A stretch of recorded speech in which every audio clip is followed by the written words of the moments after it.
Welcome to another edition of Off the Record, where we will talk about nothing, but we wind up talking about everything. And today we're talking about and talking to Philly icons in music. And if I were to introduce this person as Wendy Clark, 95% of you, if you're not from Winfield, won't know who I'm talking about. But if I go with her true name, her stage name, her adopted name, Lady B, all doors open, all rise to the mother of Philadelphia's hip hop, Lady B. Welcome to Off the Record. First of all, sir, good afternoon to you, Councilman Curtis Jones Jr. How are you? I am outstanding. And if anyone calls me Wendy Clark, you should have to check to it. That's what, hey, that's why I'm doing it vis-a-vis Skype and Zoom, so I don't have to.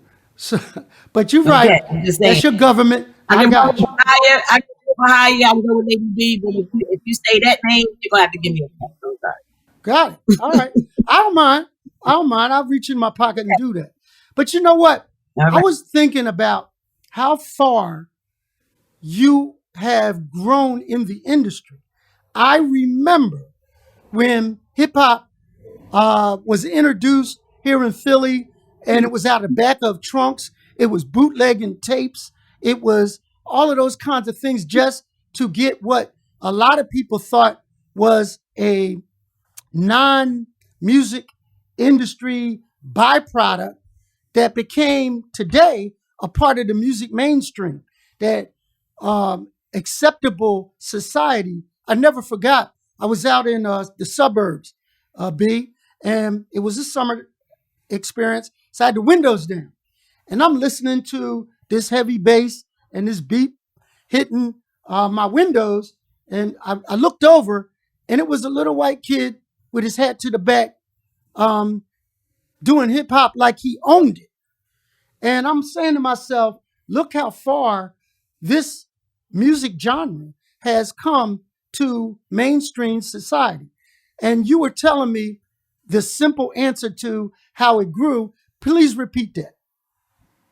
Well, first of all, let me say this. One of the things that I'm most proud of is being a player in the genre of hip hop music. You asked me, how did it go from the trunk of our cars, if you will, to mainstream media? And the answer is simple. I believe that we live in a country where if you can't control it, then you buy it. Simple as that. I mean, that's what it is to deal with CBS, first national distribution deal for hip hop music, and here we are. Now, I must say that that was a good thing and a bad thing. We still don't know enough about the business, if you The will, business. when it comes to the business aspect of it, which is so important. I see these young boys out here making so much money and just not knowing that life is the one to live, and not knowing how to prepare for the future, because you're not going to always have it. But being a bricklayer player in a genre of music that's so creative and so much fun, it was a revolution. I wish Charlie would get on here and co-sign this, but it was truly, I mean, people don't even understand the politics that I had to go through to get hip hop music on the radio in the first place. That was hard. There were so many naysayers that it wasn't bad, it was going to fade away, and I'm sure that, in the days of rock and roll, they probably thought the same thing, and then look what happened. But yeah, I'm so proud to be a female. You have to understand, I was the only girl. I'm gonna need you to touch on that. You had the ability to be charming, but you was nobody's victim or fool, and not to be played with in the industry. How did you keep that balance, B? Well, first of all, I get that fight in me from my elders, and may my sister Bob and Curtis rest in peace. But I came from good, smart stock, and they helped me avoid stepping in a lot of piles of crap that I could have stepped in. But I had some great people around me, especially my sister. I mean, if she didn't leave me with anything, she did not take crap off anybody. She was a strong woman, and she was a leader. And I definitely get a lot of that her and my mom. We grew up in an all-female family. Two fathers passed away unexpectedly and very early. So, we just buckled down and did what we had to do. But yeah, there was a lot of demanding of respect as well. I still have to today. I still have to remind my male peers that I'm in the room and certain things they can't say or do in front of me. So I can bear witness to the fact that respect is your middle name, whether it's on a It goes two still. ways, Kurt. You give No, it, that's you right. should. I try not to be a disrespectful person. So in return, I want the respect to be reciprocal. I need to So come back. so tell And if me not, how tell me how you went from basement hip hop. How did you wind up with Mary Mason? never. Oh, you want the story of Lady Wu? Um, Hanging out at Kim Graves nightclub on Fancy Say that Street. again. Where? Kim Graves. Kim Graves is where I first picked up a microphone for my audience. Hanging out with World Beef Free and Daryl Dawkins and my sister and people. I had no business even being with them, but I was a young buck trying to be grown, trying to make some extra money before I went to college. And I messed around and got a job as a waitress. Then the DJ would let me come in there and start spinning rhymes that I had heard up in New York. And then I was approached to do a hip hop song, the first hip hop female on wax. That is my claim to fame. I'm going to get this book of world records for that one. But A lot of people yeah, that's sampled. What was that first record? A lot of people sampled it too. my first record, To the Beat. That's yes, sure. To the beat. Yep. Anyway, a friend of mine was working at Motown Records, and I wanted a job. Just like any other teenager out of school, I was looking for employment, and it was a job for a music director. And the requirements were to love music, to listen to different songs, give my opinion, and add them to to a playlist, if you will, and be the program director's assistant. And I went and got the job. And that would have been Mary Mason's son, the late Steve Turner. So my record is out. Sugar Hill is out. We got about a crate of records at this point, not crates plural, but just a crate. And I started begging management to let me play this genre of music that was so popular on the corners and in our hoods. And I got a resounding no for a really long time. They just kept saying no, no, no. And I just kept beating at her. I just kept beating Miss Mason, please. This is going to be the music of tomorrow. Put this out. And they let me do it. And the birth of Street Beat. How did I what mean, did you? I'm so proud because this is the show that made it possible for everybody from old school to get an audience. Even our own Will Smith and Jazzy Jeff. I mean, I stick my chest out when I know that I'm the first one to shine some light on them and give them any kind of popularity. As a female entrepreneur and power player, how did Mary Mason shape your business side? Oh, so much so. I remember even when I left AM to go to FM, her last words to me before I walked out the door was, "Don't let those mother effers take advantage of you." Sounds like her. And that's a quote. I still love and respect that woman so much, but she definitely taught me business habits. She didn't take any less, and she taught me what I was worth, and she taught me to ask for it and how to get it. Yeah, and you are a fierce negotiator. Tell me some of your trials and tribulation in negotiating. I know one recently, if you want to share it with a radio station, but what were some of your toughest When I got business fired, negotiations? first of all, I am still disappointed to the day that I am not paid the same as my male counterparts. There's still a lot of sexism in this business.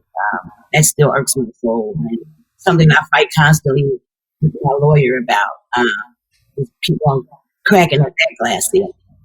But I mean, I was smart enough to get an attorney to know how to do that, and shoot for the moon and hope that I get a couple stars along the way. But you have to shoot for the moon because it's rougher than buying a car, Kurt. And there's a lot of negotiating that takes place But you were speaking of my recent fire a couple years ago. I was fired by a company that I paid a lot of money for and that I was doing quite well for when they fired me. But God will show you things in so many ways. And I can sit here today and say that was the best experience of my career. Isn't that crazy? Yeah. No, say that again slow. Getting Because number one, fired became yeah, a stepping stone to be the best experience in your career. and let me explain why. Number one, in this quarter of my career, where I am now, I am the OG, I am the teacher. I'm the matriarch, if you will, in my radio station.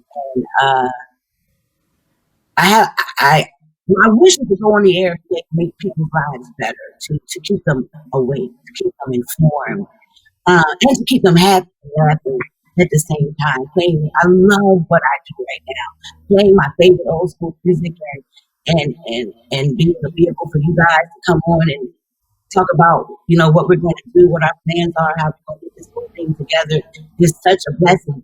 But when I was fired, it really let me know that I had accomplished what I wanted to do. When I got, first of all, when you guys, when I get dignitaries like yourself and senators and council people and oh my God, all of the community leaders come and represent me after they fire me. You guys, I cry buckets of tears. I don't even know if I said this in public before, but A lot of when I people tell don't you know. A lot of people don't know Lady B is a crier. I was a boo-hooer, I was so touched that day. To see you guys at the headquarters of the NAACP and everyone that came through. I mean, everybody came through, and then Chuck D called in, and you know how I love Michael Ford, and it was such a great day. But I received emails from people who said things like, I can't get through my chemo without you. I can't get through my dialysis without you. My children are crying and they are sad. And I was so full knowing that I had touched a community. And it's not just, I hear people say, well, I'm old school. Well, I have a lot of young babies that ride out with me every day. I go to the Universal Soul Circus and there's mobs of children running towards me. And I want to know why. And it's because they're in the car with mom, and papa, and they hear me every day. So yeah, Generation. I got a lot of troopers like Miss Lady B. I miss Lady B in the hood to the youngins. I go in elementary schools. I go to daycares. Yeah, I'm all in my community, and it's such a blessing. This quarter of my career right here is smooth, but yeah, getting fired is smooth. And then when they protested, my listeners came out. It was January. Little kids were out there in the cold with their little signs, and they didn't understand why I wasn't there anymore. That's why when we were in the mayor's conference room that day, the day that they asked me to come back with an apology, it was important for me to, have the station tell the children that I hadn't done anything wrong to be fired because that was their main concern. The babies were asking me, Miss Lady, what did you do wrong? Why did they fire you? And I had to explain to the babies I didn't do anything wrong, So yeah, getting fired was a blessing. So kind of, sort of, when you endorse now you make commercials for companies, but when you really get behind a product or a cause, your name matters. Like if Lady B says this is something worth supporting, people, your constituents, and I say that word, constituents, you stamp your brand on it and people follow. And what I don't think the radio station understood, that was not easily transferred from one personality to another. You're Philadelphia like cheesesteaks, water plugs, and water ice. Thank you. I want to say this too about endorsing products, and it comes with a degree of responsibility, Kurt. I try to tell my young sisters around me and the brothers, just don't endorse anything for the money. It's that's not cool. I'm very picky about what I endorse. I don't endorse products that I haven't tried. There's certain pharmaceuticals that have different pills that do this and that. I don't endorse any of that because don't want to put my name in something that could harm someone. If I do a commercial for your company, it's because I believe in your company. I want folks to know not to be a sellout just because they're giving you $500 for 60 seconds. You know, it's not worth it. Your brand. Yeah. So let me give my Lady B enlightenment story to the audience. So she always called me Mr. Mayor because I was always on my grind, whether it was student government or this or that, but she always called me that. So when I first got into government proper, I felt out of touch, to tell you the truth, with what was going on with the generation right behind me. They saw me more like a suit. So I said, B, take me to a concert. You remember that? And it was Public Enemy. So what a great compliment. So first mistake was I went dressed like this. Looking like Mr. Mayor. She got me running all through backstage. She got me VIP, and I'm talking to people. And I go out into the hallway to go to the bathroom, go to the concession. And I knew I was out of place when these young people came up to me and said, "Sir, which way to the bathroom?" They thought you were an usher. She said, "Well, your first mistake was wearing that suit and tie down here. I got to teach you how to relax and loosen your tie up." So I have always looked to be my translator to this day when we talk about really relevant issues like youth violence. And I said, what's going on with my babies shooting each other? And what am I missing as an elected official that I need to know? This is one of my sources for valid information, uncut, no BS. She's going to keep it raw. And I appreciate that always, and thank you for it. You have to keep it 100 with these kids today because what they're going through. You know, during COVID, I've had so many Zooms with the younger generation, and gun violence has been the topic on numerous occasions. And one of the things that took me back, I just couldn't believe the young man's answer, but he said he wasn't violent and he never wanted to take another man's life, but he carried a gun. And of course, I was taken back. I'm like, you're going to have to explain that to me. And he said, out of fear. And that just blew my mind that he actually thought it was necessary to carry a gun, shoot someone, fly a bullet. And that broke my heart. And that made me realize that this problem of gun violence is deeper than we all know. And most of the time, it's so senseless. These brothers are looking for a way to shine, to do all of that, to be admired. And we have to work hard on giving them reasons to feel that way. And, how much time they do and how much body they have is not a good thing. And we have to give them something else to feel good about themselves. So I believe we've been joined by another Philly icon. I'm going to introduce him as Charles Austin, and then nobody will know who I'm talking about. But if I refer to him as his AKA, also known as Charlie, Philadelphia's own Charlie Mack. Welcome to Off the Record, Charlie. Are you there? Hey, Charles. Did No, you he's freeze? frozen. What's happening? We There got a he little is. technical difficulty. That's all right, bro. You worth waiting for. What's You're the going mayor on? and he's the ambassador. How you been, man? Hello? Can you hear me? Hello? I can hear you. We can hear you, Charlie. So Chuck, you froze? Crazy part of the world. Yeah, I know. So some people is right here in Philly. Other people are Hello? traveling different. Charlie, you back? Hello? Can you hear us? Hello? Hey, Charlie. I hope so. I hope Well, so. keep talking, baby. How you been? Keep saying something so we know you don't Yeah, a freeze. little bit. A little How bit. you been? Charlie, how have you been? All right. Whenever he works out his technical difficulties, he can join us. But I am so very proud of him.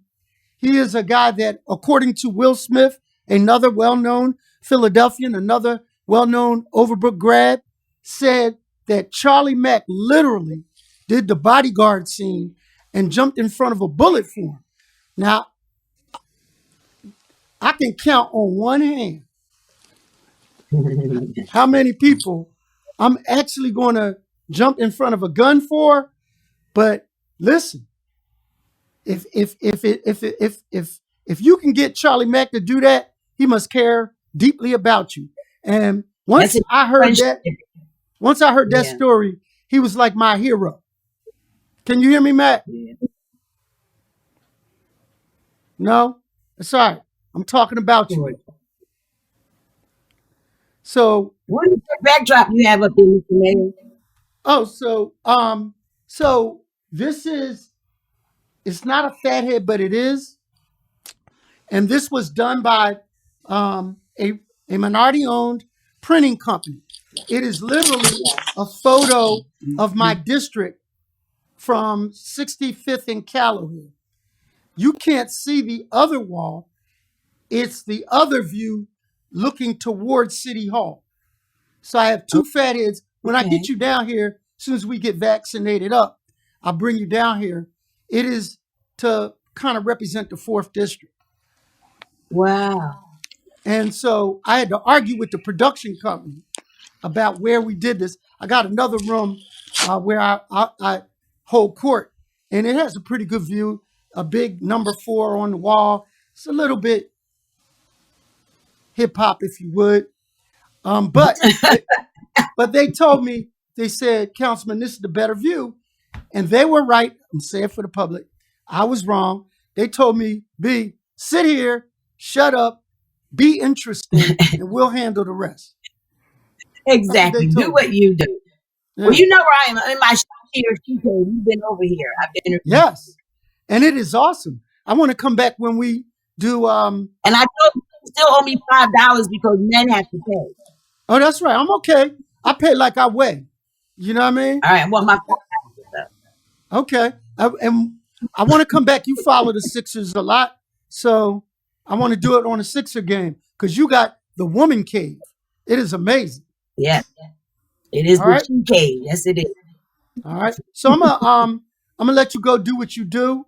I am so very proud of you, B, from a neighborhood perspective, seeing your origins to where you've become. I saw on a number of shows where they mentioned the icon of hip hop, and out of the 10 or so people, you always are mentioned. And I think kind of late in the game It's because you that have to you understand the first decade of hip hop. There was only 2 people in this country that were playing it on the radio, and that was me and the late Mr. Magic. So yeah, we deserve our props for that. We held this genre on our shoulders for 10 whole years, for the entire decade, before other people even give it the time of day. So it's something that I'm proud of. But before I go, I want to give a shout out to my sisters. So CBS 3 is coming here tomorrow to interview me. oh And nice.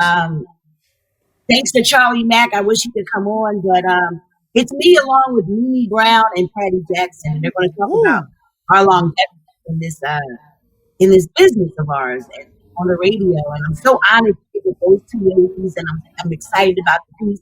I'll let everybody know when they're going to air it, but I'm going to represent Overbrook to the fullest, and I'm so excited. And I just want to give them a shout out and say there is nothing like sisterhood, because when we come together, we can move mountains. And me and these ladies don't even work for the same company, and they are not only my sisters in radio, but my sisters in life and love and family and everything else. And I'm just really excited about it and very proud to be a part of the piece. So God willing, are we going to see an outdoor basement party this summer? From your mouth to God's ears, Kurt, it will be my 40th. And that's a milestone for me, and I hope and I pray that we get back we can get back together. I mean, it is an outdoor venue, so that's a plus. And I really hope to see my folks at the Dell this summer. I Man, got my fingers and toes crossed.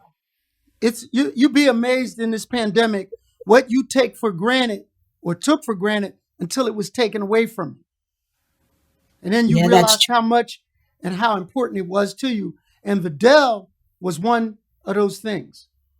Oh, yeah, most definitely. Just touching my listeners. And, I'm a hugger.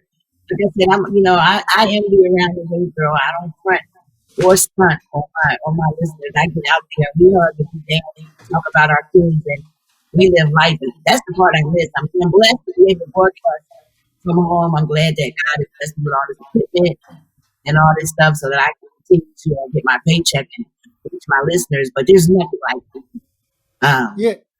one. So Lady B can still dance. Touch Tone had a competition at District Day where we were trying to recognize and do some of the old school dances. B hit all of them from the WAP on back Yeah, correctly. not so much anymore. I got a sore hip now, Kurt. I ain't rocking that hard. You ain't doing that no more? All right. I'm I gonna still think try it like I did. I'm gonna still try it. I am. I think you still got it. So peace and blessings to my sister, my Wow. neighborhood, my Overbrook Still alumnus. representing my Overbrook. Look, you didn't even say nothing about my shirt. Oh no, yes. Okay. I'm feeling it. See, Damn.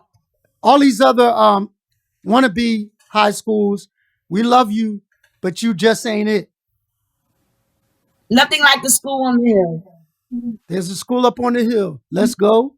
Let's go. Let's go. Let's go. And with that, Councilman, thanks for having me, sir. I so appreciate you. Anytime you want to have a conversation, don't hesitate to hit a sister up. And anything you got going on, my radio waves are always open to you. you my second call. My first is to my lawyer, and then to you. All right. Awesome. Love you, man. Love you more. Talk to you. Peace. All this and more on Off the Record. We talk about nothing, but we wind up talking about everything.